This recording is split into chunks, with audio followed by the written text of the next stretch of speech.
Okay, the hearing will come to order. The committee has convened this hearing to discuss the state of the military health system. We hope to shine a light on the challenges facing that system and begin working towards solutions. Our witnesses are experts in the field of military medicine. Dr. Douglas Robb is a retired Air Force Lieutenant General and the former director of the Defense Health Agency, DHA. Dr. Paul Friedrichs is a retired Air Force Major General and the former Joint Staff Surgeon. And Dr. Jeremy Cannon is a retired Air Force Colonel and trauma surgeon who currently serves on the faculty at the University of Pennsylvania School of Medicine. I look forward to their testimony. I want to hear their recommendations about what Congress and the Department of Defense should do to provide long-term stability to the military health system. Military medicine often follows a familiar but regrettable cycle. During peacetime, medical teams focus on the treatment of ordinary illnesses. When conflict erupts, military medicine is frequently caught unprepared, resulting in unnecessary casualties. This interwar erosion of our unique military medical skills is known as the peacetime effect. To disrupt the peacetime effect, Congress enacted sweeping reforms of the military health system. These reforms, now nearly a decade old, were designed to refocus military medicine on its primary purpose: combat casualty care and medical readiness.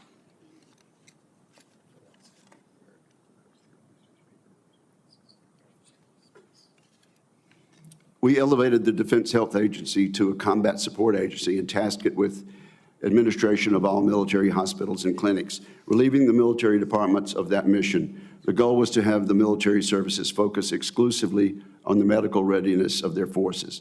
These ideas were recommended by an independent bipartisan commission embraced by Pentagon leadership and signed into law in 2017. Unfortunately, opponents of these reforms have delayed implementation and undermined the effectiveness of the legislation. For example, in 2019, the military departments implemented drastic cuts to military medical personnel on the faulty assumption that it would be easy for DHA to hire civilians to take their places. This assumption was misguided, which became evident during the COVID pandemic. During that crisis, the existing national physician shortage accelerated. To this day, private sector health systems seek out and hire away doctors from the military, not the other way around. We've all seen this in our states. In 2020, Congress ordered a halt to any additional military medical reductions, but it was too late. A significant number of reductions had already occurred, severely reducing the capability of military hospitals. In many locations, the private sector was unable to handle the additional patients, sending more service members to private sector care.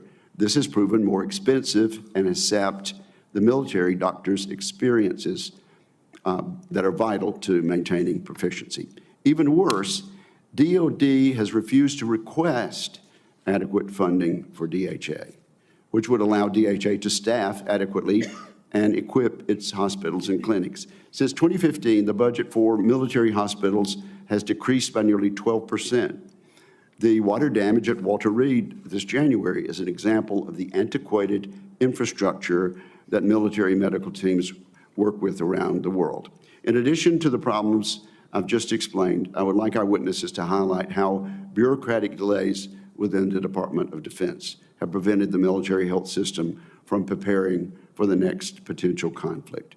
Combat casualty care is the primary purpose of the military health system.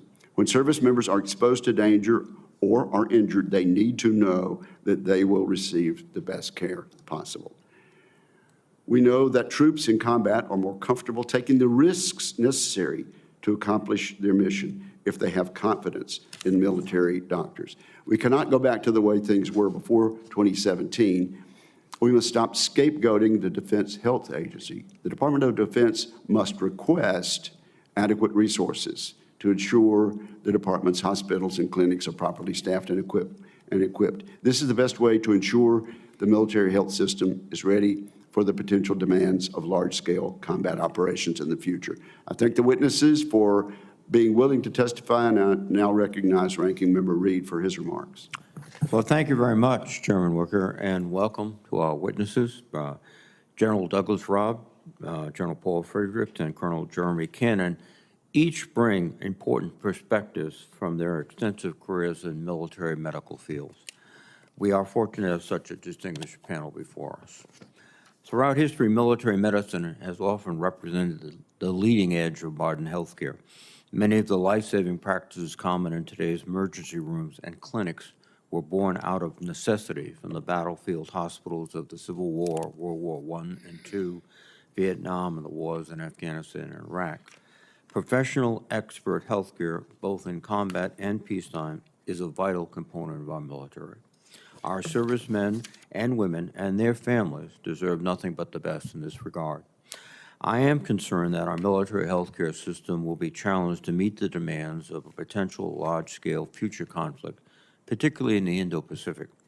We have seen the terrible challenges of healthcare in austere environments like the front lines of Ukraine, where supplies and medics are often cut off from the troops in contact.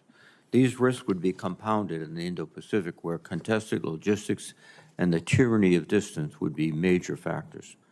Congress has dedicated considerable attention to reforming the military health system in recent years, with an eye toward any potential future large-scale conflict.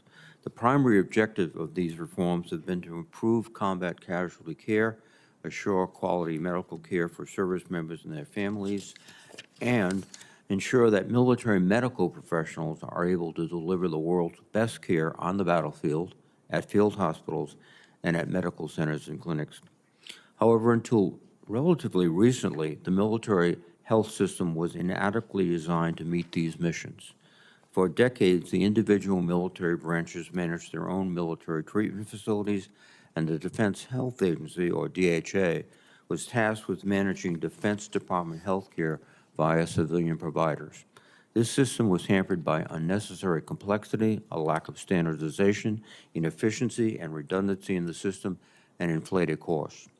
The military health system was too focused on beneficiary care, while insufficient attention was paid to combat casualty care. To address this, the fiscal year 2017 National Defense Authorization Act included provisions restructuring much of the system. This legislation transferred responsibility for operating the military treatment facilities entirely to DHA. This change was intended to allow the military services and surgeons general to focus on medical readiness for the force and its healthcare providers. Unfortunately, implementation of this legislation has been difficult. The military services have not implemented the changes readily, and they have failed to staff the treatment facilities with the military personnel needed to provide timely care. The Department of Defense made progress to break through the inertia in 2023 when it issued a memorandum with specific directions to stabilize and improve the military health system, to include adequate manning of military treatment facilities. And this effort marked a major milestone in modernizing the system. More work remains to be done, and I hope that the Trump administration will continue the momentum in this area. During today's hearing, I would ask for our witness' views on the key challenges remaining for successfully reforming the military health system and how Congress can help equip the department and our warfighters with the medical support needed for any future conflicts. Thank you again to our witnesses, and I look forward to your testimonies. Thank you, Mr. Chairman. All right, we'll begin with 5-minute testimonies from each of our distinguished witnesses. Lieutenant General Robb, you are recognized. Chairman Wicker, Ranking Member Reed, and distinguished members of the committee, thank you for this opportunity to testify on the urgent need to restore and sustain our military medical readiness in the face of large-scale combat operations. And thank you both for your, what I would believe is spot-on comments. So thank you very much. Just a little background on where my perspective of the military health system originates from. I started my military career as a boots on the tarmac operational flight doc, both stateside and overseas. I've served at the Air Force Squadron, Hospital, Clinic, and Medical Center commander positions and at the headquarters level. I've also had the honor and privilege to serve our joint forces as a U.S. Central Command Surgeon, Joint Staff Surgeon, and as the first director of the Defense Health Agency. Moving forward, a refocus on our ability to support large-scale combat operations, I believe, will require a recalibration of current and future resources to support large-scale casualty flow from the battlefield or the sea battle to definitive care, rehabilitation, and eventually reintegration. All this in the face of incremental pressures from OSD, OMB, and the military departments, resulting in a decade-plus of flatline, actually declining, defense health program budgets, personnel reductions, erosion of our mission-critical military treatment facilities, and intense competition for quality healthcare professionals with the private sector.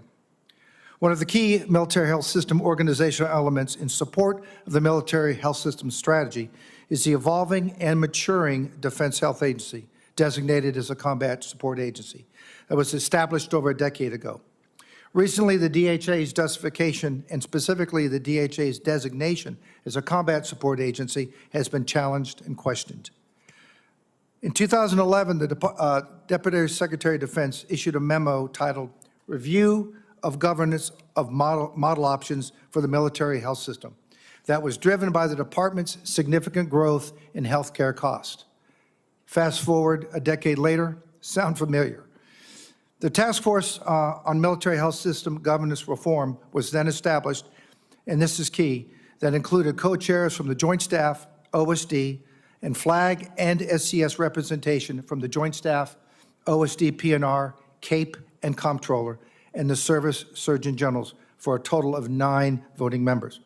And I think it's also too important to recall the task force overwhelmingly recommended a Defense Health Agency organizational model with a final vote of 7 for the Defense Health Agency, 1 for a unified medical command, and 1 for what then was called a single service model. The recommendations were briefed through both Joint Staff and actually through 2 chairmen, and Office of Secretary of Defense, and actually through 2 Deputy Secretary of Defenses, with the Defense Health Agency construct signed off by the DepSecDef with the chairman's support. Another decision that has come into question in recent years was the designation of the Defense Health Agency as a combat support agency. This designation was initiated by the Director of the Joint Staff with the chairman's concurrence when reviewing the proposed DHA organizational structure and the relationships with both the chairman and the OSD. The CSA designation was then codified. Now, a decade later, do I still believe the original analysis and the recommendation to stand up a Defense Health Agency as a combat support agency remain valid? And the short answer is yes. But does a recalibration of the Defense Health Agency supporting relationship with its combat support agency responsibilities to the supported entities of the military departments and the joint forces need to be readdressed? And again, I would say yes. I share with you several lines of effort that I believe are essential as we strive to further achieve a more tightly integrated military health system to support our national military strategy and our national security strategy. Number 1, reemphasizing with clear articulation and execution of the Assistant Secretary of Defense's of Health Affairs authority, direction, and control of the Defense Health Agency. Number 2, I believe we need to establish a direct organizational linkage at the Defense Health organizational structure level with the chairman of the Joint Chiefs of Staff and the combatant commands through the Joint Staff Surgeon to ensure that the responsibilities are prioritized with the DHA's execution. And finally, NDA 19 directed the department to establish joint force medical requirements process to synchronize the military health system's already established joint operational requirements governance process. And I think that's key, that the medics need to play with the joint staff's process for determining requirements. In closing, I would like to thank you and look forward to support you in assisting the military health system's ability to accomplish our mission of ensuring a medically ready and a ready medical force in support of our military departments and combatant commands through the provision of care to our 9.5 million beneficiaries. Thank you. Thank you very much, Dr. Robb. Major General Friedrichs. Chairman Wicker, Ranking Member Reed, and members of the committee, thank you so much for the opportunity to be here. I had the opportunity in my very last briefing to some members of this committee in May of 23 to give you a classified assessment of MHS readiness.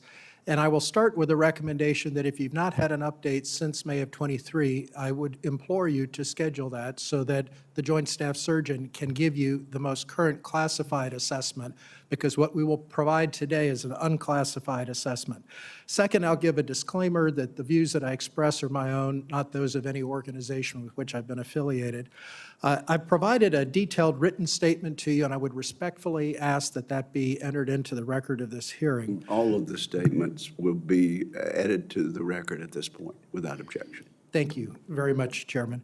I have two disclaimers. The first, this is my family business, so I will speak both from my experience and because my dad served in the Navy, 98, still alive at the end of World War II, multiple other relatives in the Navy. My wife is a former Army physician who now works for the VA.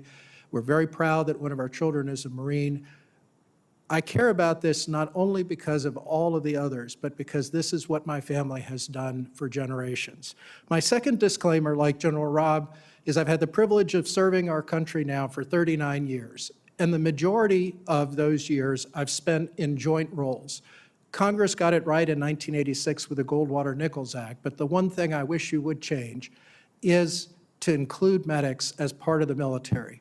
As long as we preserve this false narrative that the military health system is separate and not covered by the same expectation of jointness as the rest of the military, we're going to continue to have these fruitless, bureaucratic buffoonery actions that distract us from taking care of patients.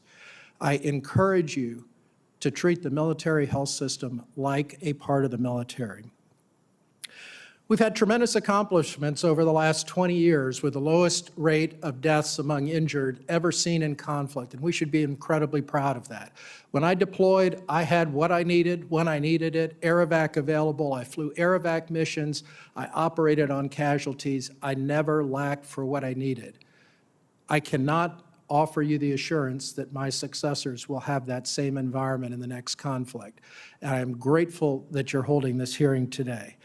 I have several very specific recommendations. First, as I touched on before, we must prioritize the patient over the patch. Put a nail in the heart of this discussion about reorganizations and what the role of the military health system actually is.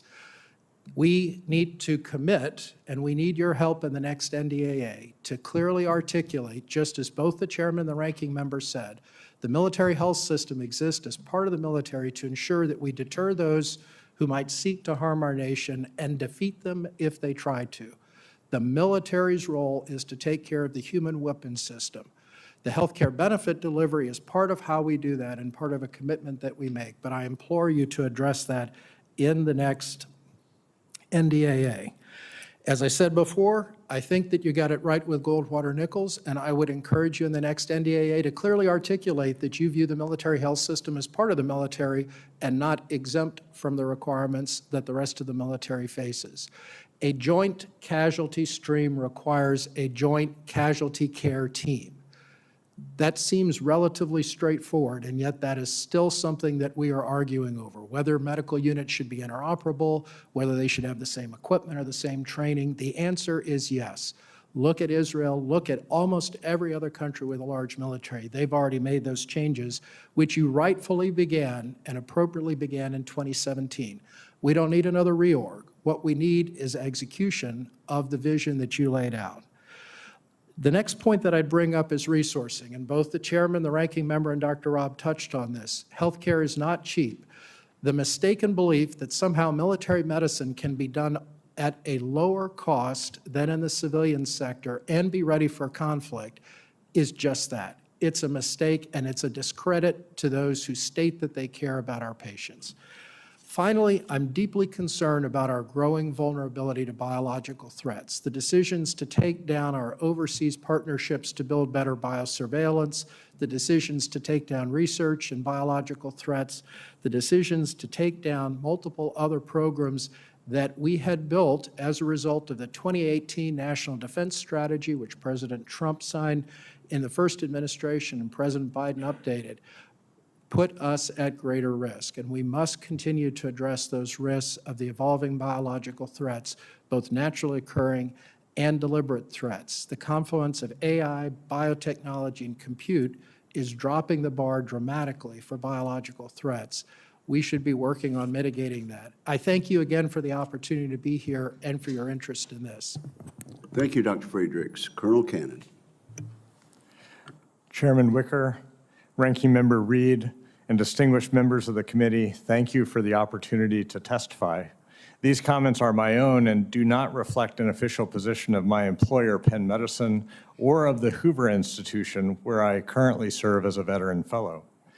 As a practicing trauma surgeon, I've cared for injured warfighters in both Iraq and Afghanistan.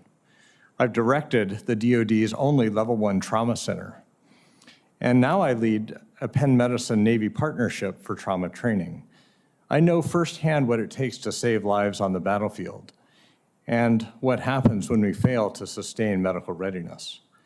I want to start by sharing the story of the unexpected combat casualty survivor that I took care of in 2010. Note, I'll use a pseudonym throughout my comments for patient privacy. U.S. Army Sergeant Eric Ramirez was on patrol in Afghanistan when a sniper's bullet tore through his chest just above his body armor. His injuries were truly catastrophic, but thanks to decades of investment and innovation in combat casualty care, a military trauma team pulled him up out of his certain death spiral by placing him on heart and lung bypass on the battlefield. Days later, I had the honor of caring for Sergeant Ramirez in the U.S. as he reunited with his family. This unequivocal display of medical supremacy was not accidental. It was built on years of research, training, and policy reforms, but I fear that if Sergeant Ramirez suffered this same injury now, he would die a preventable death on the battlefield. Today, only 10% of military general surgeons get the patient volume, acuity, and variety they need to remain combat ready. We're actively falling into the trap of the peacetime effect. Meanwhile, as the MHS struggles, our enemies continue to grow stronger. Projections estimate a peer conflict could produce as many as 1,000 casualties per day for 100 days straight or more, a scale not seen since World War II. Neither the current MHS nor the civilian sector can absorb this impact. What's more, many of these patients will have survivable injuries, yet 1 in 4 will die at the hands of an unprepared system. How can we meet this looming threat? First, we must clearly articulate the root problem of our failed readiness efforts. No one in DoD truly owns combat casualty care. In 2017, the Joint Trauma System, or JTS, was codified in law. This committee must now strengthen the statutory language to affirm that JTS owns combat casualty care and to provide this precious resource with both top-down authority and bottom-up support. Then we must push the MHS to refocus on forward-deployed care, the one thing that only military medicine can do. For this, I recommend 3 lines of effort. First, clinical training. In order to train the way we fight, we must establish 5 to 6 high-volume military treatment facility centers of excellence for both trauma and burn care. These centers must undergo civilian accreditation and fully integrate into a national trauma and emergency preparedness system. We also need to strengthen and expand our military-civilian partnership sites where military trauma teams manage critically injured patients on a daily basis, like my partnership program at the University of Pennsylvania. To do so, Congress must reauthorize PAPA and fully appropriate the Mission Zero Act. Second, combat casualty research. To succeed on complex future battlefields, DoD medical research must refocus on pre-hospital care, team training, bleeding control, battlefield blood transfusions, regenerative medicine, and long-term outcomes. In order to fully understand the effects of battlefield treatments, we must link DoD trauma registry data with VA records. Finally, we need a unified military trauma system strategy. We must urgently develop and implement a whole-of-society roadmap aligning military, VA, and civilian systems for both peacetime readiness and large-scale combat operations. The bottom line, if we maintain the status quo and enter a peer conflict unprepared, we will condemn thousands of warfighters to preventable death. Without urgent intervention, the MHS will continue to slide into medical obsolescence. To restore the medical supremacy that saved Sergeant Ramirez, we must act now. Mr. Chairman, members of the committee, our warfighters and our nation deserve medical supremacy. Thank you for your time. I look forward to the comments. Thank you, Dr. Cannon, and I commend each of you for your excellent testimony. Let me just get quick answers here from all three of you. I think what I'm hearing from all three of you is that this is going to require more than simply good management of what we have on the books now. Each of you is recommending changes in the statute that need to come in this coming NDAA. Is that right, Dr. Robb? And yes. Dr. Friedrichs? Yes, sir. And Dr. Cannon? Yes, Mr. Chairman. Okay. Now let's talk about military surgeon readiness for combat care. There was a study out in 2021. It found that the population of military general surgeons meeting necessary readiness standards decreased from an already low 17% in 2015 to about 10% in 2019. We'll let all three of you take a brief chance at answering this. Why is this happening, and what specifically can DoD do to reverse this trend? And we'll just start with Dr. Robb and go down the table. We'll try to share different perspectives here. Okay. I think it comes back to the system to be able to resource the requirements that we need. And so, for example, if you want to look at, Dr. Cannon referred to the 5 to 8, what we call critical military treatment facilities. In order for us to provide higher volume, high acuity care, they need to be resourced. And I think that's the challenge that we all face right now is what's that strategic reserve with our military treatment facilities? And then how you augment that with the VA and the Department of Defense partnerships, and then how do you augment that with the military civilian Is that what he called this, the centers of excellence? So I would call them, that's one way to call them, but what coming from the airlifter world, in fact, General Friedrichs and I will both say, follow the casualty flow. And the casualty flow comes in from Indo-PACOM to primarily will become into 2 or 3 military treatment facilities. From Southcom, they will be coming into the National Capital Region. And then from Europe, CENTCOM, and AFRICOM, they will be coming into primarily National Capital Region and with a pop-off at Portsmouth. Okay, Dr. Friedrichs, is this 10% number a concern, and why do we have a 10% of eligibility, 10% of military surgeon readiness? Mr. Chairman, it absolutely is a concern. When I did my training in the military, I trained at the old Wolford Hall that was a level 1 trauma center. I took care of trauma patients because it was a 36 on, 12 off schedule every other night. Or I took care of vascular surgery patients, or I took care of cardiothoracic patients. We've de-scoped our facilities to the point that they take care of low acuity community hospital patients, not trauma patients. So I would reiterate the point that you've heard all three of us make. We need our key hospitals to be level 1 trauma centers in partnership with the American College of Surgeons and the communities in which they're located. But to do that, we must address the elephant in the room, and that's resourcing. The medical inflation rate on average since 1938 is 5.1% per year, and the military has seen a net 12% reduction in funding. There is no way to fix these problems if the military health system is viewed as a bill payer and not something worth investing in. The second point that I would make is we've got to reiterate the intent that you and the ranking member mentioned. I spent 4 years as the Joint Staff Surgeon. Almost every meeting in which I participated in that role focused on roles and responsibilities and patches, not on patients. Please, again, I implore you, kill this narrative that somehow there's a belief that we can unwind things and go back to the good old days. We need to go forward towards a more integrated system that focuses on patient care and, as you said, on readiness. not continuing to focus on bureaucratic buffoonery. Dr. Cannon. Mr. Chairman, it's shocking, astonishing, and awful, and it has to be reversed. That 10% number results from inadequate, actually grossly inadequate patient numbers, volume. They're not doing the cases, they're not doing the procedures, they're not doing what they were trained to do. And that's because they don't have the patients in the facilities. They're, in many cases, not designated or verified trauma centers. So they're scrounging around trying to get cases, and it's been, frankly, an uphill climb. So we've got to provide them the patients, the cases, the experience to write that 10% number.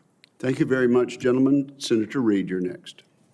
Thank you very much, Mr. Chairman. And gentlemen, thank you for your excellent testimony.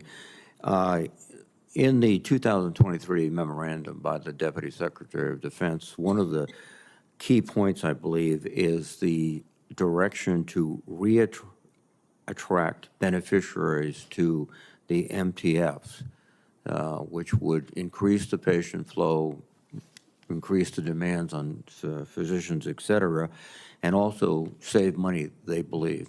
Dr. Friedrichs, your sort of response to this approach? I strongly support the vision that Deputy Secretary Hicks laid out, which is very similar to the vision that Deputy Secretary Norquist laid out in the previous administration and almost every administration prior to that. Again, to do that, we must have resources. I'll offer one other option, which I think you've heard all three of us touch on briefly. Every single patient in the Veterans Health Administration started in DOD. I had the great privilege of commanding the DoD-VA joint venture facility in Anchorage, and I can tell you that when the patient walked in the door, they were taken care of by a joint team. It was far more efficient than building duplicative adjacent facilities. Instead, we built integrated adjacent facilities. There's a $10 billion unfunded recapitalization bill in the DoD, a $100 billion unfunded recapitalization bill in the VA. There are real opportunities to bring those higher acuity patients from the VA into the DoD facilities or bring DoD medical personnel into the VA facilities so that we are not wasting money on duplicative buildings and instead focusing our resources on the patients who need our care. Thank you. And General Robb, or Dr. Robb, or both,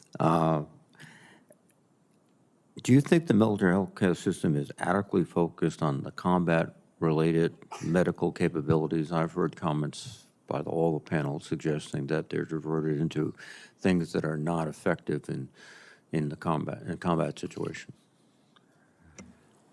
Well, I think, in fact, I would kind of like to challenge the misnomer that there's a separation between care beneficiaries and medical readiness.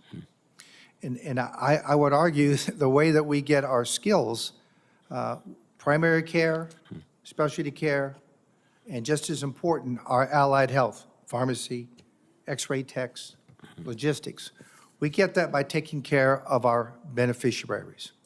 And so what I think is so important is that we but we care for our patient population to best achieve a medically ready and a ready medical force.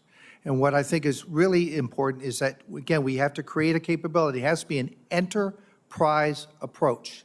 And when we talked about, again, I'll go back to the point of follow the casualty flow, and you look at those critical hospitals that we believe are important, we must staff those.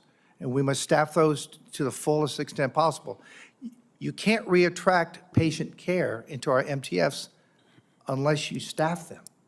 And I think that is what is key. If I can't get an appointment, then I can't get an appointment. And so that's what is key. And so if you talk with Walter Reed, for example, they may have enough surgeons, but for various reasons, the support staff doesn't exist, so they don't have the throughput that they need for surgical cases. The caseload is there.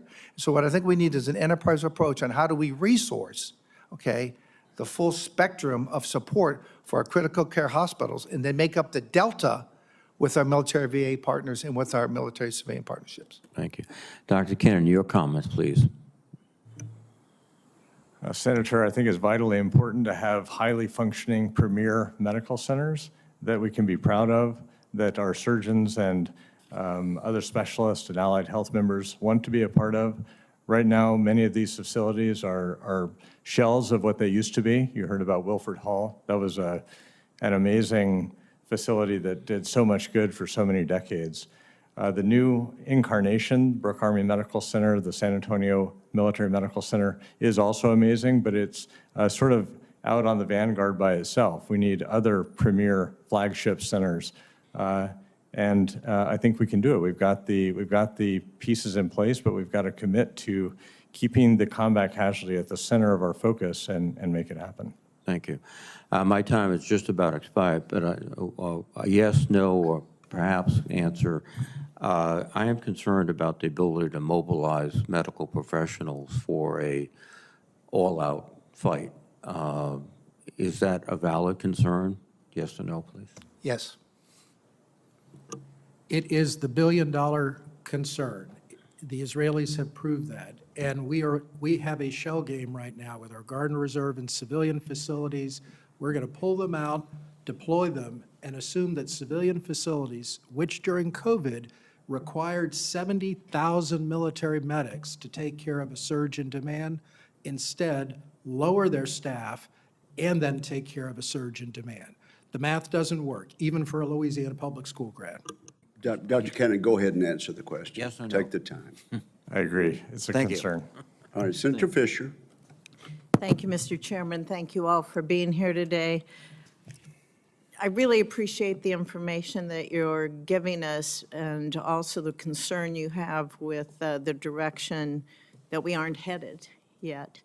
In the NDAA for FY 2020, a pilot program was established to assess the National Disaster Medical System, the NDMS, and hopefully that it would increase not just capability, but also capacity within that.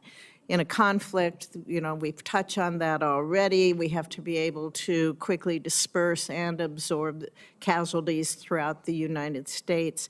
Dr. Friedrichs, why is it so important for the NDMS to maintain this surge capacity? Senator Fisher, first, thank you for the role that you and your colleagues from Nebraska played in championing this and highlighting this. It's important because the military health system does not have the capacity to care for every casualty coming back. We don't have the capacity to care for the people in peacetime right now. So to think that somehow we can do this on our own is another mistaken belief. During the Cold War, we recognized that if our nation went to war, we would go to war together, and that we would do it with an integrated system with the DoD, the Veterans Health Administration, and civilian partners. We must rejuvenate the NDMS, not let it continue to atrophy. So what's the next step in this pilot program? So the next step is to make this not a pilot program, but to reiterate that this is indeed the intent of Congress, that the NDMS is the framework in which we integrate our ability to deal with either surges in military patients or, in the event of a natural disaster, surges in civilian patients. But that is the framework. A subset of that are the RESPECT centers, which you're very familiar with, the regional emerging special pathogen centers that are designed to take care of patients exposed to or treated, infected with high consequence infectious diseases. And another subset of that is the trauma system that Dr. Cannon so nicely described. We need your help to articulate in law that we must work as a nation and as a team. We're short 300,000 nurses nationally. The projections are we will be short 130,000 doctors by 2035. There is no way that we can do this individually. We must do it together, and I urge you to codify the NDMS pilot and make that the intent moving forward. Dr. Cannon, Dr. Robb, anything to add on that? Senator, I would just advocate for what my colleague, General Friedrichs, just said, but we need to put our foot on the gas. We don't have 5 years, 10 years, 20 years. We need the solution really now. Dr. Robb? Yeah, I concur with both their comments, and going back, the fact that we dual purpose these assets, these expensive assets, to solve problems both on the military and the civilian sector, but they're mutually synergistic. So absolutely, we need to press forward. Thank you. Dr. Friedrichs, you mentioned the University of Nebraska Medical Center and working with an academic institution. Can you explain to the committee the benefits of those partnerships with academic institutions in particular and what that can yield for the military health system? Thank you very much, Senator Fisher. So the first benefit is we share and exchange information. University of Nebraska has established, without a doubt, one of the premier programs for treating casualties or patients who are exposed to highly contagious infectious diseases. And they've got remarkable on-site training, which they built in partnership with the United States Air Force. This is a great example of a military-civilian partnership in which the exchange of ideas improves care both for military and civilian patients. But the other thing that we can learn from our civilian partners is something that I offer to the committee to consider. The CHIP-In Act, which was originally passed to allow for blending of funding to build new VA facilities, should be expanded to include the DoD. We cannot afford to keep building duplicative facilities, and the CHIP-In Act was a great way to allow the blending of federal, state, local, and philanthropic funds so that we can most efficiently care for this diverse patient population. And again, I commend the University of Nebraska for the pioneering work that they've done in showing what a good MILSA partnership looks like. Thank you for the shout out on the CHIP-In Act. That bill was written in my office, so thank you very much. Dr. Cannon, as a professor of surgery, do you have anything to add on that? I would just comment that these MIL-CIV partnership sites can be incredible assets for force generation, for building up that next generation, those future leaders in surgery and other combat relevant specialties. And these are epicenters of academic excellence where we can truly inspire that next generation. Thank you. Thank you, Mr. Chairman. Thank you, gentlemen. It seems to me that the state of Nebraska must have excellent representation in the U.S. Congress. Senator Shaheen. Thank you all very much for being here today. Dr. Robb, you discussed the impact of declining budgets on the Defense Health Agency. As a former director, can you talk about how late budgets and operating under continuing resolutions, continued budget uncertainty affects the readiness of the military health system? When I look back at, in fact, I'll go back in history because I was part of that. When we initially stood up the Defense Health Agency in response to the perception that we had a 10% of the 10% of the DoD's overall budget, and then we moved. And then I fast forward to 12 years later. Now we're actually less than 10%. And I look at we were meeting most of our, not quite, but most of our demands back then. But as I've watched, we've had increasing combatant command requirements with a decreasing defense health program. And what that has forced us to do is we've seen a couple of challenges, and there are multiple things going on, but the military departments have, their end strength has gone down. And the way we man those hospitals is with a certain percentage of military members. And as Dr. Friedrichs said, you just can't buy healthcare professionals off the streets. And so when we cut the end strength, okay, then we apportion this care downtown, and then that increased TRICARE budget, which then we have to pay with Bag 1 money, which is direct care money, to pay direct care. So now we actually have a internal shrinking of our budget. So it has been challenging for the Defense Health Agency to manage a set of military treatment facilities with that to be the current business process. And is it Yes. fair to say that budget uncertainty exacerbates that problem? Oh, Continuing absolutely. resolutions exacerbate that Absolutely. Yes, problem? ma'am. Yes, ma'am. Thank you. Dr. Friedrichs, you mentioned the National Guard.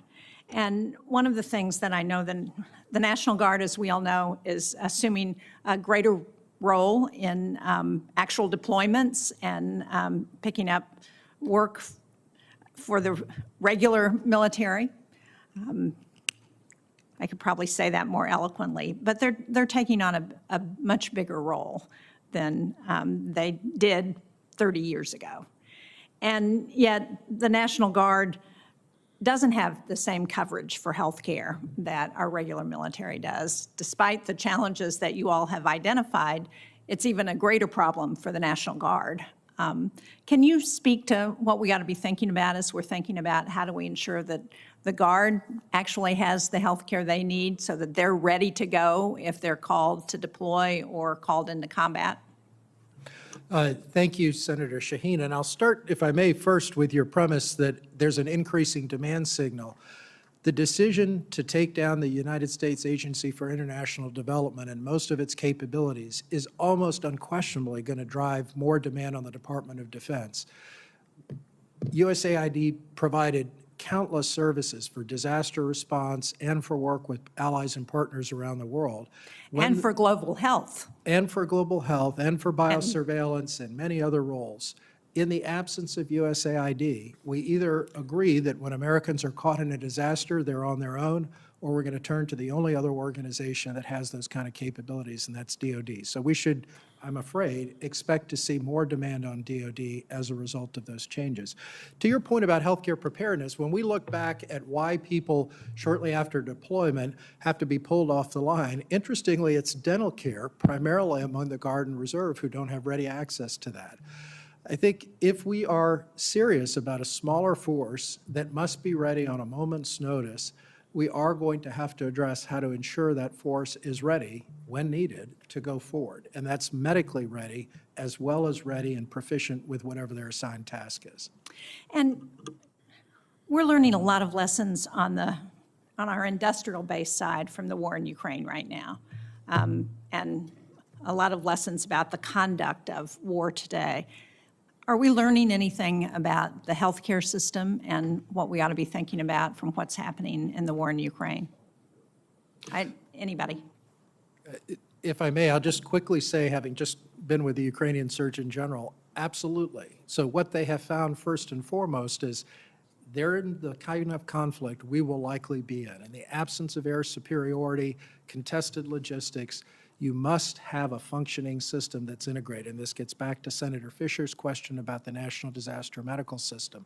They're also learning the importance of supply chains. When we looked at this at the Joint Staff, we found that a significant percentage of the pharmaceuticals in our deployable assemblages actually rely on ingredients from countries that may or may not be willing to continue to provide those in the next conflict. Same song, next verse with medical equipment. I urge you, as I said in my written statement, to require the department to give you an accounting for our vulnerabilities in that area and a plan to address them. There are ways to do that. We need a strong push, I would submit, to actually accomplish that. Thank you very much. Thank you all. Thank you, Senator Shaheen. Dr. Cannon and Dr. Robb, do you want to elaborate on what Dr. Friedrichs said about USAID? Sure, that's out of my domain, so I don't have any specific comments. Very well then, yes. I would concur, one, with his comments, but number two, it's mostly out of my domain currently. All right, thank you very much. Senator Cotton. General Friedrichs, I'd like to continue with the answer you just gave to Senator Shaheen about our dependence on other countries for drugs and precursors, specifically Communist China. The United States relies heavily on Communist China for basic drugs and so-called APIs, active pharmaceutical ingredients. Providers obviously need this not just in the civilian world, but in the military world, especially to treat combat casualties. China, for instance, has 80% of the global supply chain of antibiotics. How could Communist China use this dependence of ours to its advantage if there were a major conflict in the Pacific? Thank you very much, Senator Cotton. And I think we've seen examples of this with rare minerals and other things that China largely controls the supply chain for, in that they will choose to titrate that supply chain based on their satisfaction or dissatisfaction with those trying to purchase those items. I had the great privilege in my last role of working with India, the EU, Japan, and Korea on a consortium in which we began to identify ways to leverage new technologies to change and to broaden our supply chains. And I encourage this committee to direct the Department of Defense, in partnership with the Department of Health and Human Services, to continue exploring those options. What we found was, in many cases, as in the case of antibiotics that are based on penicillin, the Japanese have already made a tremendous investment in the ability to produce those APIs within Japan. We should be partnering with them and creating an environment in which at least the DoD and the VA purchase from Japan to help sustain that production base and ensure that we have the access that we need. There are many more examples. I touched on some of them in my written statement, but there are ways to mitigate this. And your answer to Senator Shaheen said that Congress should push the Department of Defense to catalog all of these dependencies. It sounds like you're saying that we also need to push to eliminate or at least significantly curtail these dependencies as well. Is that right? Absolutely. And you mentioned 4 different sourcing options, South Korea, Japan, the EU, and India. Those first 3 are advanced industrial democracies just like ours. If they can produce these items like acetaminophen or ibuprofen or penicillin at a reasonable cost, surely the United States could do so as well, right? I believe that is the case, and what we found is that, particularly in these countries, they've created an environment in which it was financially possible for companies to produce these items within their country. We have not done that here in the United States, but a thoughtful industrial policy that was focused on resilience and national security, as well as economic security and health security, could do that for us as well. It's fair to say that between the 2 of them, the Department of Defense and the Department of Veterans Affairs sure does have a lot of purchasing power to create a domestic market for the production of these fairly basic and long-standing medicines, right? Absolutely. About 8% of the market, and it gets back to Senator Shaheen's point about continuing resolutions and predictability. If companies know that they have a predictable demand signal, they'll build to it. If they have an episodic or random demand signal, they'll let somebody else deal with that. General Robb, I've noticed you nodding your head vigorously, so please get off your chest everything you wanted to add to General Friedrichs' answers.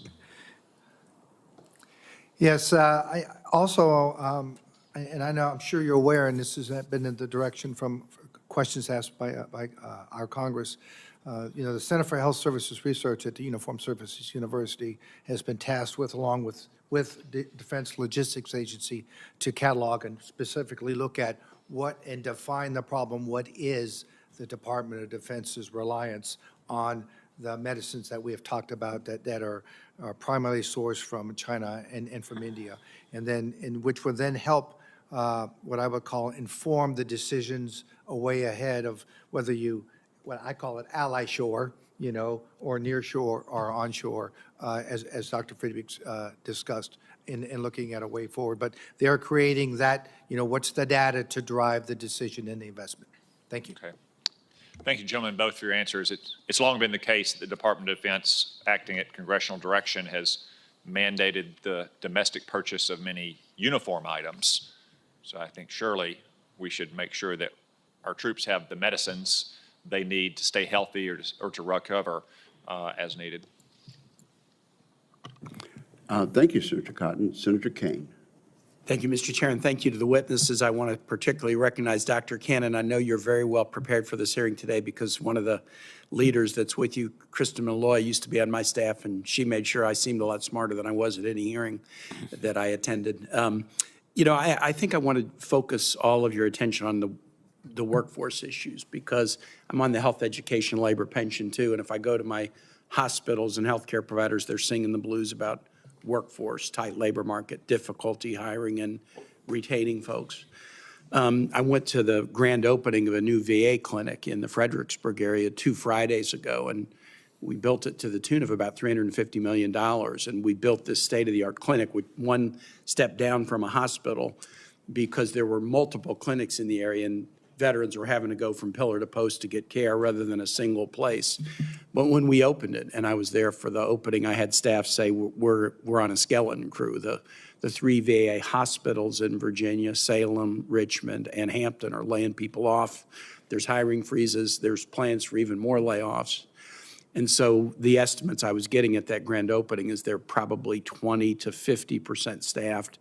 There's another sizable clinic similar that's going to open in Chesapeake, supposed to on April 11th. If it does open on time, I'm suspecting that it will be a similar thing. And you saw the announcements about more cuts coming in the VA.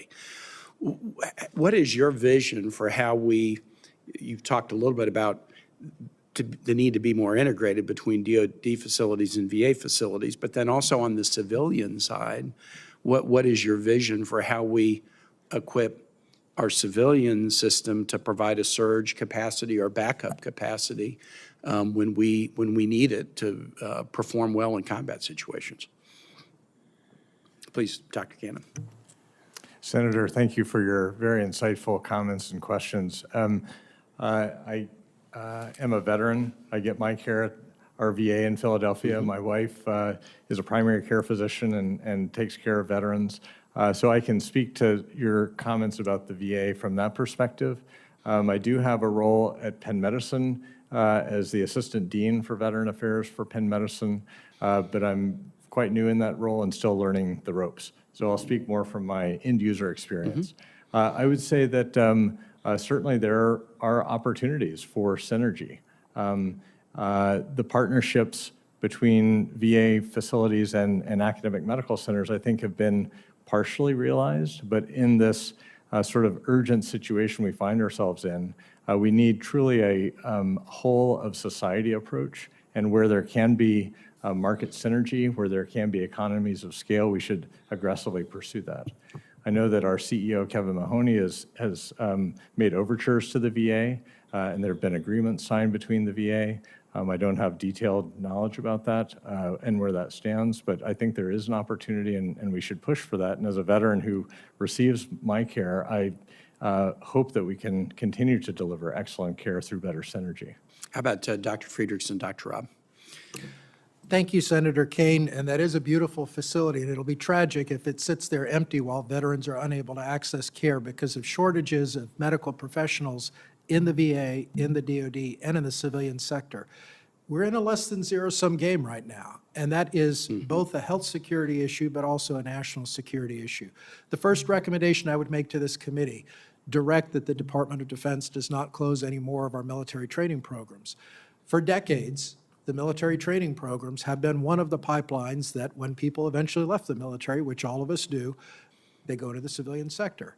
We cannot afford to close any more training programs when we have so many shortages of doctors and nurses and dentists and other things. The second, I implore this committee, in the NDA, direct the DoD and in partnership with the appropriate VA oversight committees, the Veterans Administration, to come back with a plan, starting with the DC market, to integrate the two systems. We've talked about this since I was a major. I moved here in 1997 and we were talking about this. It's time to stop talking and start doing it. We can't afford to keep talking about this problem.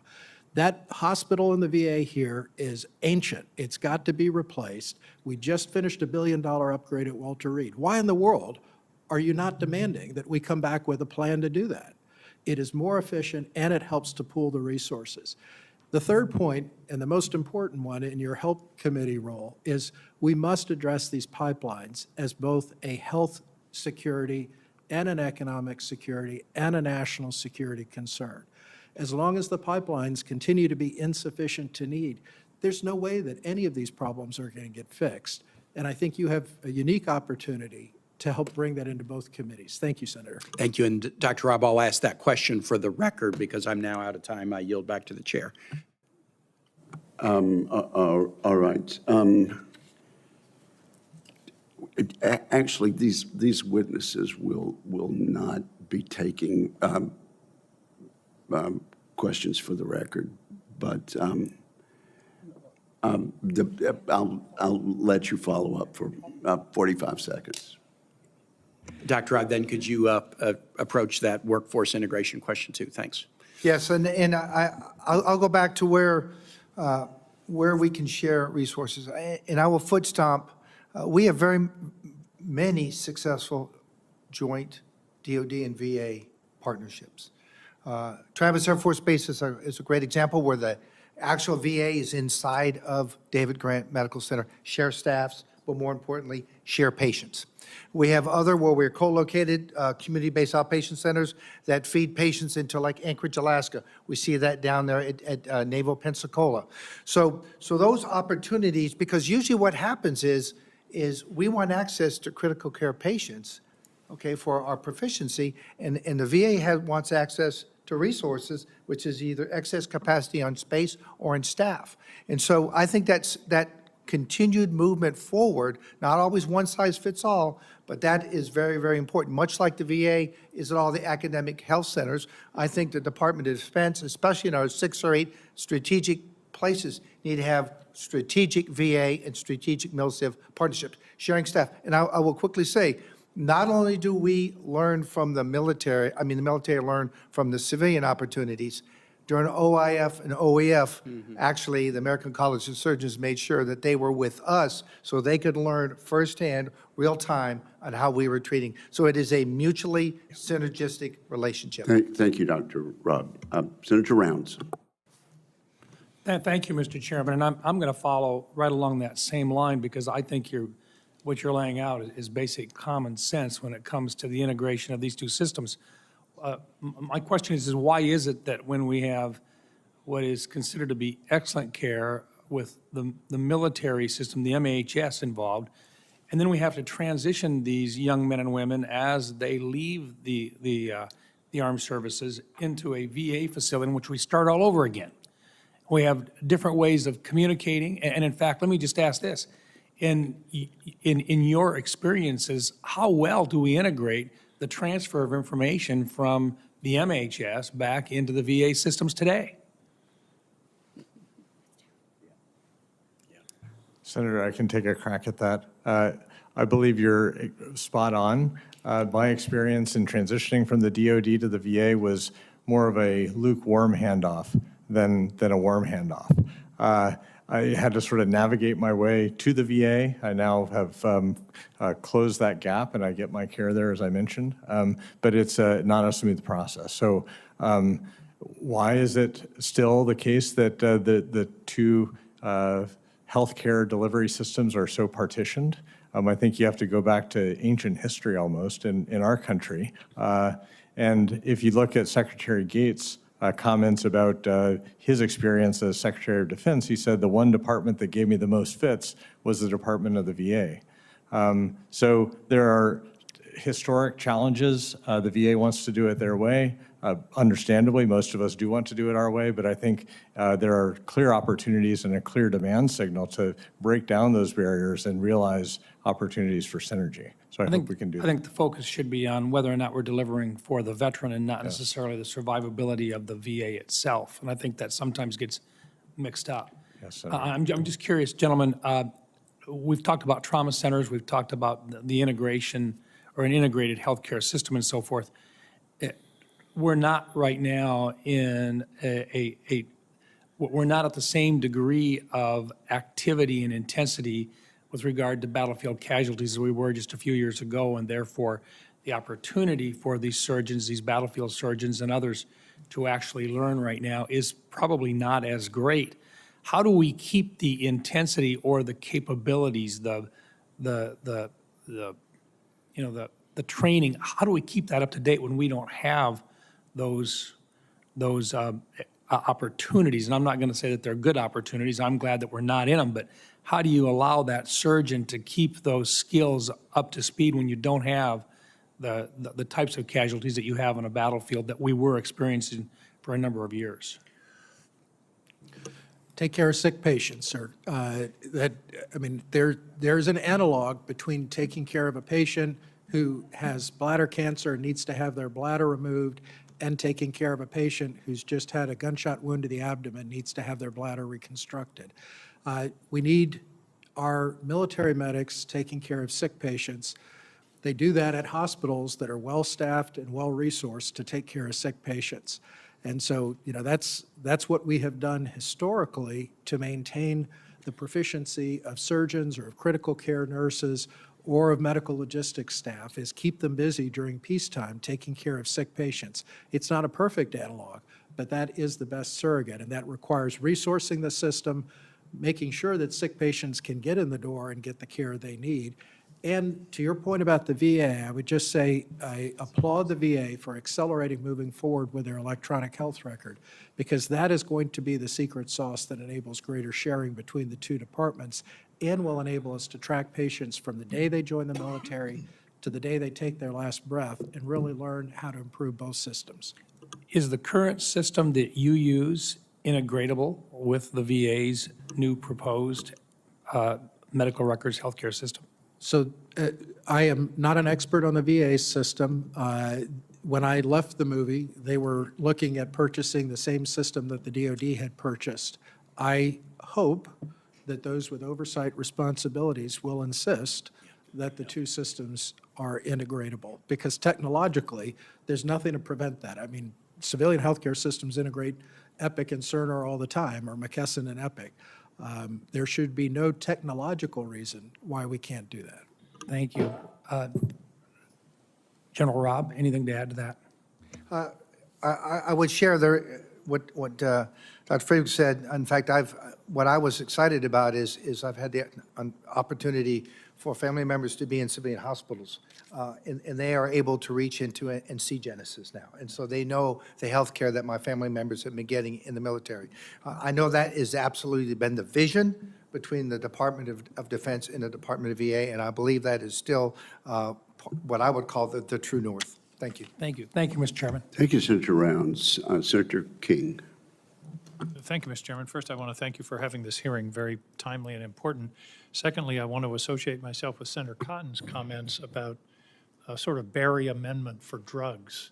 The idea that we have to buy made in America shirts for our troops, but we're worried about the availability of crucial drugs. It seems to me that's something that should be pursued. We could even call it the King Cotton Amendment, but I'll pass on that. Also, Mr. Chairman, before getting into the questions, and these witnesses wouldn't have the answers, but I think in light of this hearing, the committee should make an inquiry about whether there have been firings or early retirements encouraged within the medical facilities at the Defense Department, because we know there's a lot of that going around, and I'd like to know whether that's happening in the Defense Health Agency. Secondly, there's the impact of the continuing resolution. That's certainly not going to help this situation in terms of maintaining demand signals, continuity, pilot programs. All of that is gone in a continuing resolution.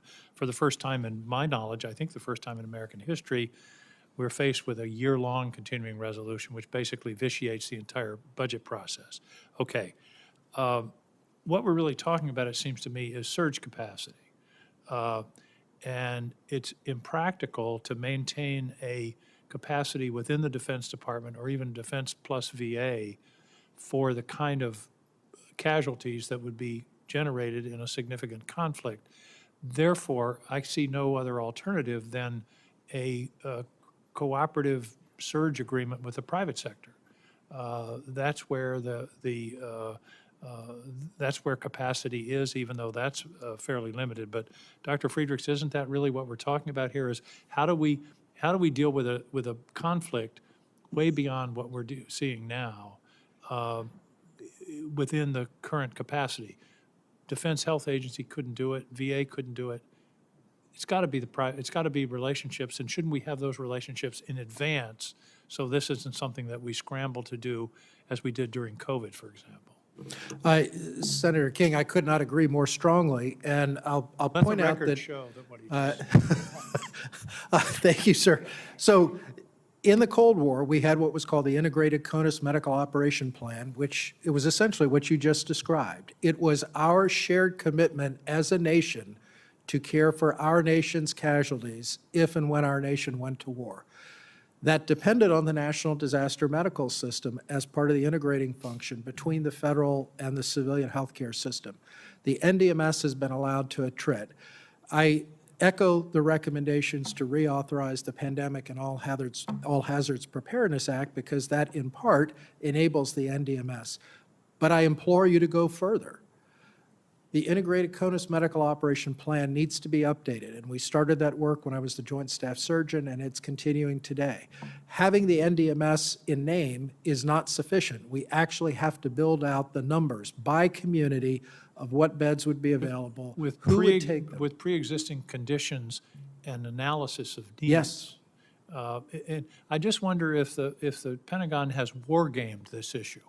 They war did game while I was everything the else. Joint. Absolutely, sir. We actually did a war game on this that we hosted first when I was the Transportation Command Surgeon and again when I was the Joint Staff Surgeon. And what we found was, just as you said, it can't be done unless it's a whole-of-a-nation effort. And the only way to get to that point is if we do much more detailed planning. Taking down funding for state and local readiness officials, for example, is not going to help them do more planning or preparing. We need to work together to build and flesh out that plan, and we must bring industry into that. The defense industrial base provides the equipment. The health industrial base addresses the points that you And we made. have an analog in Transcom, which has agreements with the private sector, both in terms of airplanes and ships. In the case of an emergency, that's where our surge capacity is. So it seems to me, I mean, here we are talking about it, but I think there needs to be some very specific good new looks at this relationship in order to be ready. So again, we're not scrambling. Dr. Robb, you're nodding. I take it you agree. Yes, I would absolutely concur. And again, I keep going back to the same theme, is we've got to build up those 6 to 8 to 10 strategic military treatment facilities. We have to resource them, and then you create the already established civilian, military VA partnerships, and then you just keep expanding that ring. But you have to have those relationships codified and in place, and that's what Dr. Friedrichs is talking about. You can't just all of a sudden, when it kicks off, pick up the phone and say, how's it going? You got to have them in place before the crisis hits. Absolutely. Thank you, gentlemen. Appreciate it. Thank you, Mr. Chairman. Thank you very much, Senator King. Senator Budd. Catch your breath.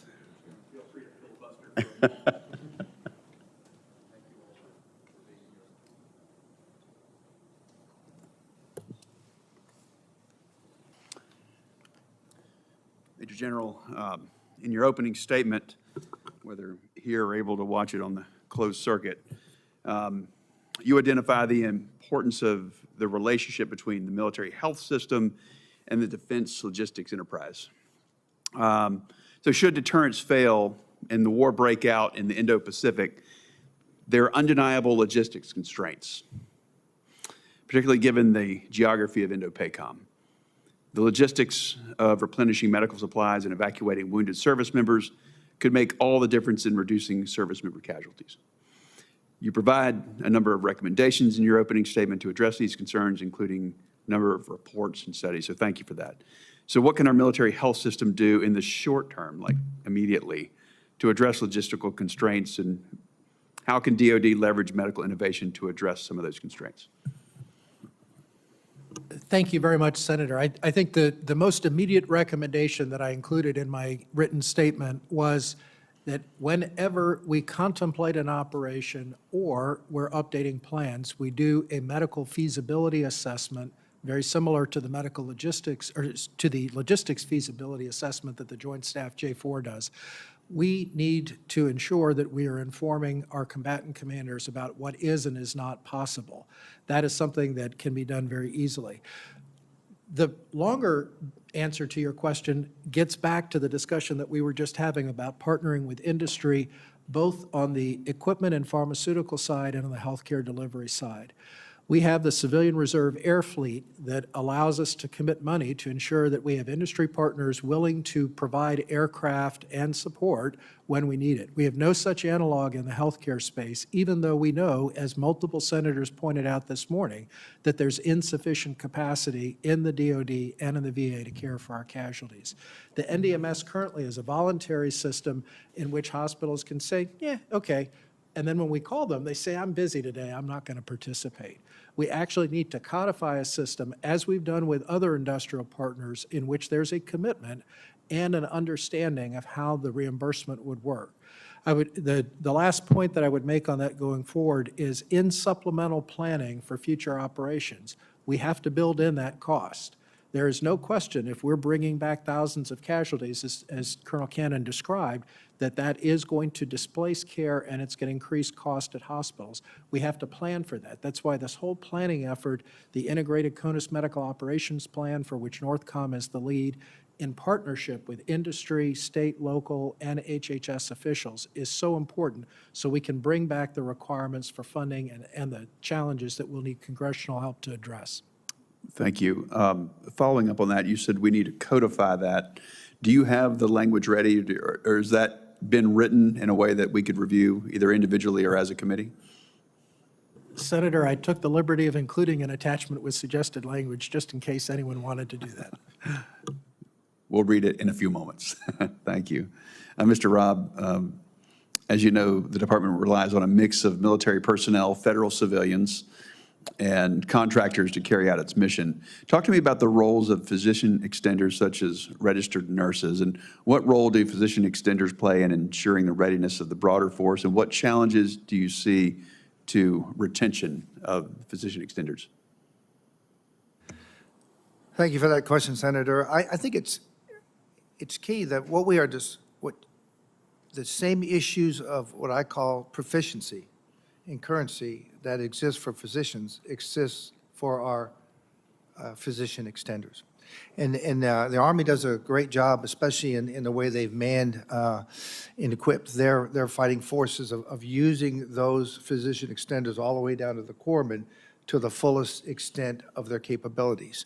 And so I would argue, as we have these discussions about medical readiness and about our ability to care for what we call critical wartime specialties, we must remember trauma is a small percentage of that, but the majority of the care that is applied to our fighting forces comes from our primary care providers, in which would be PAs, nurse practitioners, general practitioners, family physicians. So we must ensure that they also have the critical thinking skills and the opportunity to practice at the top of their game. Thank you all for the whole panel. Chairman? Senator Budd, yes, indeed, in looking at the statements which have all been admitted to the record by unanimous consent, I see on page 14 of Dr. Friedrichs' prepared testimony, attachment 1, suggested National Defense Authorization Act language. So we do appreciate him acting as an uncompensated legislative staffer for this committee. We appreciate that. And thanks for the question. Senator Kelly. Thank you, Mr. Chairman. General Friedrichs, good morning, and thank you, all of you, for being here today. General Friedrichs, in a recent war game brief to Congress in November of 2024, a hypothetical conflict in the Indo-Pacific resulted in 3,000 U.S. casualties in 3 weeks and 10,000 across the entire conflict. And I'm kind of following up on Senator Budd's line of questioning here. These numbers are higher than anything we've seen since the Korean War. And as severely injured service members transition through the care system and make their way back to the United States for treatment, I'm concerned that the number of DoD providers capable of handling trauma will be grossly insufficient. So given that, we're going to need to surge capacity, potentially found in the U.S. hospital system and VA hospitals, so meaning civilian hospitals, VA hospitals. What concerns do you have with relying on U.S. civilian and VA hospitals to provide this trauma care to our service members? Thank you very much, Senator Kelly. And I'd start by saying, even before we get patients back to the United States, in the past, we've relied on our allies and partners to help care for our casualties. And I am deeply concerned if we sever or degrade those relationships, we will need to rewrite our plans, and the demand on the U.S. healthcare system will be even greater. To your point about the U.S. healthcare system, the Integrated CONUS Medical Operations Plan that we updated in 1998 and then didn't look at until 2020 is the plan that describes how we will surge capacity. But a key part of that gets back to some of the discussions we've had earlier. There have to be doctors and nurses and pharmacists and all the other staff to do that.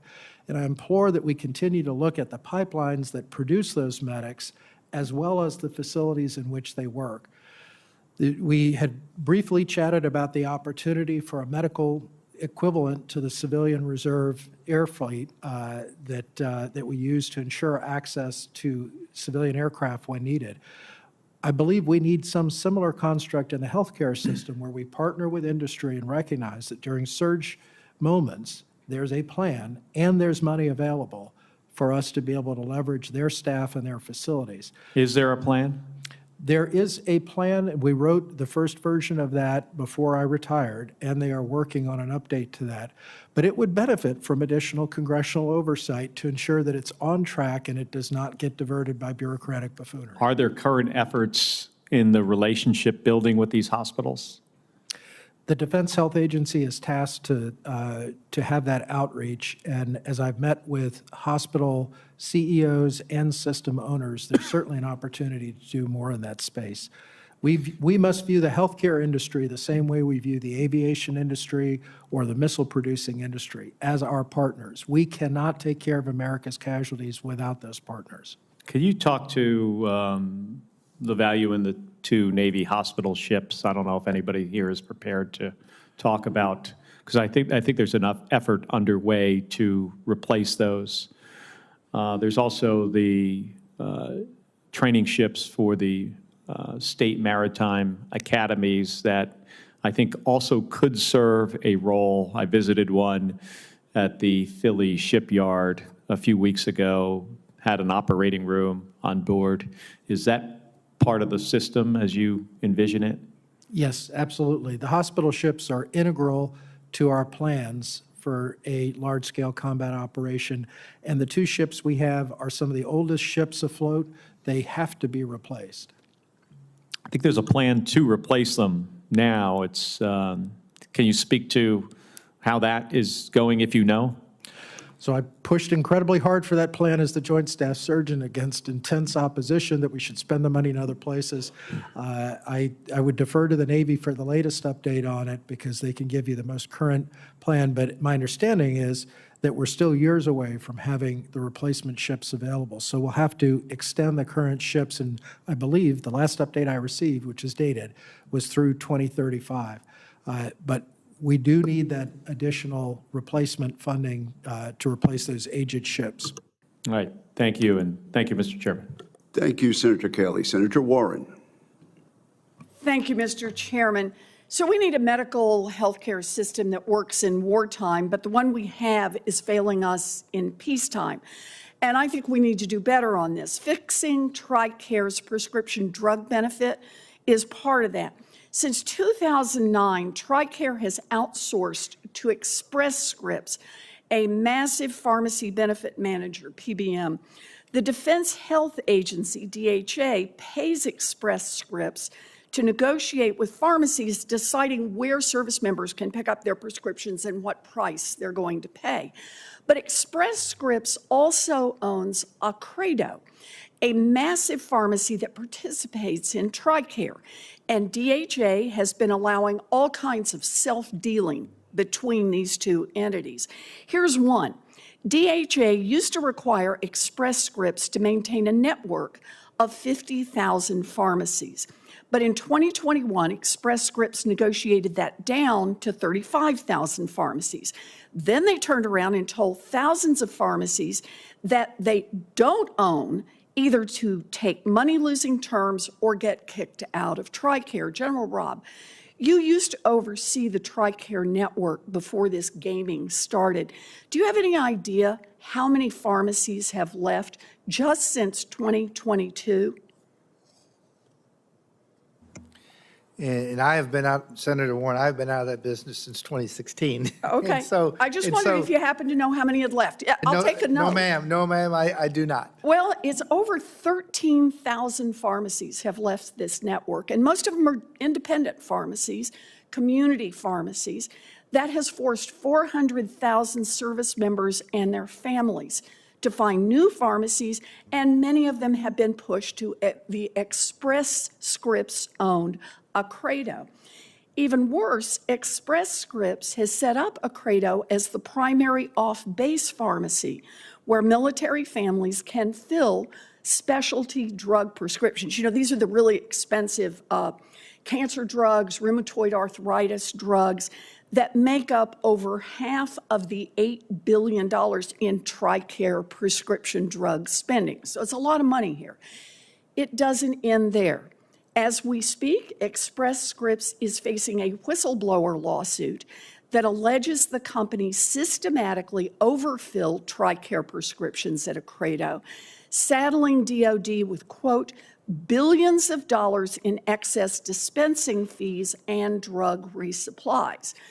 And this isn't a surprise. Express Scripts has been found to massively overfill and overpay for prescriptions at Accredo, which they own, in other government programs. So, General Robb, since last year, an audit uncovered that Express Scripts was leveraging its contract with the West Virginia Public Employees System to send inflated payments to Accredo for expensive specialty drugs, in some cases inflating the price by 100-fold more than the cost of dispensing exactly the same drug at a competing pharmacy. I imagine you think this kind of taxpayer overcharging is unacceptable. Is that fair, General Robb? I would agree with that, would be unfair. Yes, ma'am. Okay. DHA is supposed to audit Express Scripts pharmacy data to make sure that that same thing isn't happening at TRICARE. But DHA said it hadn't completed an audit because DHA had, quote, no concerns about data accuracy. You know, talk about being asleep at the wheel here. In just the first quarter of 2023, Express Scripts dispensed 70,000 specialty drug prescriptions at Accredo, but the company only reported about 40,000 to DHA. In other words, Accredo failed to report nearly half of the expensive specialty drugs dispensed at its own pharmacy, which were paid for by DHA. So they get the money, but they don't tell DHA what's going on here. General Robb, after completing their investigation, GAO sensibly recommended that DHA periodically audit Express Scripts' reported data for accuracy, which, by the way, is already required in the contract. So this is telling them basically to follow through on the contract. Do you agree with GAO's recommendation? I would agree that they need to follow what is the business policy and what is the contractual requirements. Yes, ma'am. You know, I just want to say, and I'll close up here, DHA is paying Express Scripts billions of taxpayer dollars to manage the TRICARE benefit and negotiate with itself. And DHA isn't even bothering to check the books. I think that everyone in this room agrees that Express Scripts ought to pass an audit, and that ought to be required in this year's NDAA. Thank you, Mr. Chairman. Thank you, Senator Warren. Mr. Chairman, may I add a comment to that? Is there time? You certainly may, yes. Thank you very much. I would hold up the Veterans Health Administration's exemplary mail order program, which has worked for years, as an opportunity, again, going back to this concept of how do we deliver better care and, where possible, do it more efficiently. There's a real opportunity for this committee, in partnership with the appropriate VA oversight committees, to direct a comparison of the two systems and then bring back recommendations for the best practices between the two. Pharmaceuticals are growing in cost, and that is not going to change. But this is an area in which the Veterans Health Administration actually has done this well for years, with high patient satisfaction, and more importantly, the patients get the meds they need when they need them. There's a real opportunity to learn from the VA here. Thank you very much. Thank you, Senator Warren. Mr. Ranking Member, anything more? Just let me commend the witnesses, and you've given us lots to think about and lots to do, and so we appreciate that. Thank you very much. We are indebted to you and grateful to all three of you. Thank you very much, and this concludes the hearing.